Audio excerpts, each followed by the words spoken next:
Le rossignol et l'empereur.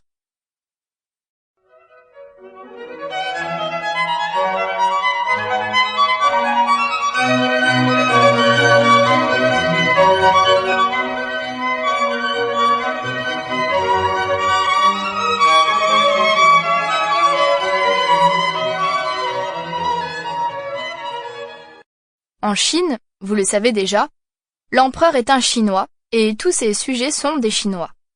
Cette histoire s'est passée il y a bien des années et c'est pourquoi il vaut la peine de l'écouter avant qu'elle ne tombe dans l'oubli. Le château de l'empereur était le château le plus magnifique du monde. Il était entièrement fait de la plus fine porcelaine, si coûteuse, si cassante et fragile au toucher qu'on devait y faire très attention. Dans le jardin, on pouvait voir les fleurs les plus merveilleuses. Et afin que personne ne puisse passer sans les remarquer, on avait attaché aux plus belles d'entre elles des clochettes d'argent qui tintaient délicatement. Vraiment, tout était magnifique dans le jardin de l'empereur, et ce jardin s'étendait si loin que même le jardinier n'en connaissait pas la fin.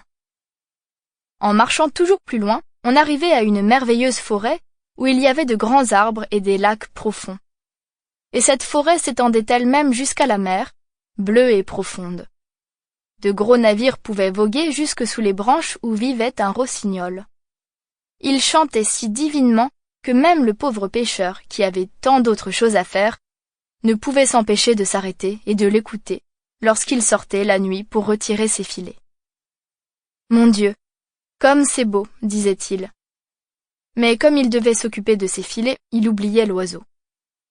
Les nuits suivantes, quand le rossignol se remettait à chanter, le pêcheur redisait à chaque fois « Mon Dieu, comme c'est beau !»